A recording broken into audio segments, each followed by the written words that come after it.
जब अजमेर में हत्या के लिए उकसाने वाले गौहर चिश्ती के पीएफआई कनेक्शन की जांच चल रही है, जब पटना में 2013 के धमाके के आरोपी के घर पीएफआई की आतंकी ट्रेनिंग का खुलासा हुआ है, जब झारखंड पुलिस के रिटायर्ड दारोगा जलालुद्दीन और आतंकवादी संगठन सिमी के सदस्य रहे अतहर परवेज के ठिकाने से प्लान 2047 की साजिश के खुलासे हुए, ऐसे वक्त में पटना के एसएसपी मानवजीत सिंह ढिल्लों ने एक ऐसा बयान दे दिया जिस पर विवाद बढ़ता ही जा रहा है।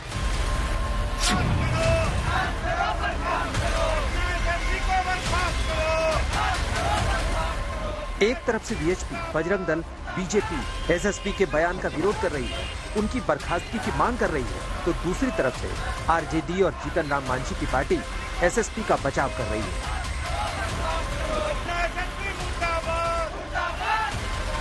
हमें गर्व है उनके काम पर और उसकी तुलना पीएफआई ऐसे एक राष्ट्र विरोधी आतंकवादी संगठन के साथ करना, इससे बड़ी कोई गैर जिम्मेदार ना बात हो नहीं सकती है। बहुत बड़ी परीक्षा पास करके आईपीएस बनते हैं।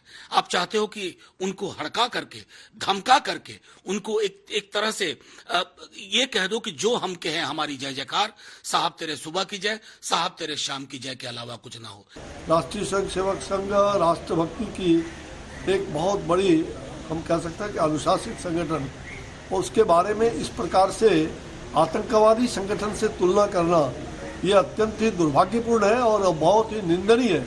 अगर इस्लामिक स्टेट बनाने की बात करना गुनाह है तो भारत को हिंदू राष्ट्र बनाने की बात करना भी गुनाह है। भारत के संघीय ढांचे पर यह चोट है। बिहार में यह सियासी बवाल इसलिए मचा हुआ है क्योंकि एसएसपी ने अपने बयान में आरएसएस की तुलना पीएफआई से कर दी थी।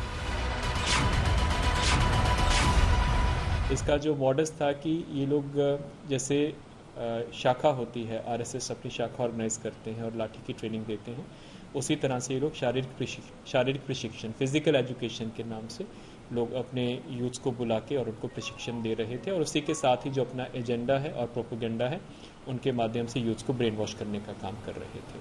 जो लेटेस्ट प्रशिक्षण शिविर की हम लोगों को जानकारी मिली थी वो 6 और 7 जुलाई को हुआ था, जिसमें कुल 12 लोग शामिल हुए थे नया टोला वाले ऑफिस में। कि इसी तरह से जो शारीरिक प्रशिक्षण के नाम पर और ये जो बेसिक मार्शल आर्ट होती है उसकी ट्रेनिंग देते थे, यही इनका मॉडस था। एसएसपी ढिल्लों ने मीडिया से बातचीत के दौरान जो कुछ कहा उससे ये राजनीतिक संदेश गया कि जिस तरह राष्ट्रीय स्वयंसेवक संघ अपने स्वयंसेवकों को शारीरिक प्रशिक्षण देता है, जिस तरह लाठी चलाना सिखाता है, जिस तरह पथ संचलन कराता है, उसी तरह पीएफआई भी अपने कार्यकर्ताओं को मार्शल आर्ट्स की ट्रेनिंग देता है, वैसे ही ड्रिल कराता है और इसी की आड़ में अपना प्रोपेगेंडा भी चलाता है।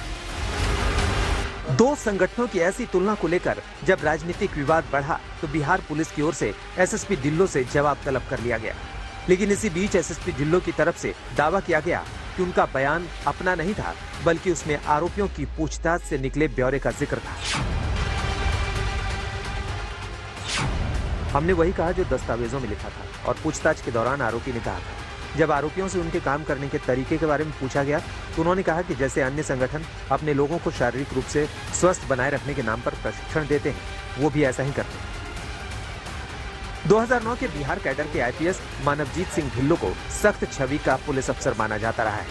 उनके इस बयान से उठा विवाद किस दिशा में बढ़ता है, ये देखने वाली बात होगी। लेकिन जहां तक आरएसएस और पीएफआई के बीच तुलना की बात है तो बीजेपी इसे सूरज और अंधकार मानती है। इसे सूर्य का प्रकाश है और दूसरी तरफ अंधेरा, उसकी तुलना नहीं हो सकती, उसमें कोई सफाई की आवश्यकता नहीं है। और सूर्य का प्रकाश ऐसा होता है कि ये जितने वायरसेस हैं इनको खत्म कर देता है। वैसे तथ्य भी ये है कि राष्ट्रीय स्वयंसेवक संघ 92 साल पुराना राष्ट्रवादी और सामाजिक क्षेत्र का संगठन है, जबकि पॉपुलर फ्रंट ऑफ इंडिया 2006 में स्थापित एक मोर्चा मात्र है। आरएसएस की स्थापना डॉक्टर हेडगेवार ने की थी और पीएफआई के संस्थापकों में आतंकवादी संस्था सिमी के संस्थापक शामिल हैं। पटना से राजीव सिंह और सुजीत कुमार झा के साथ आज तक ब्यूरो।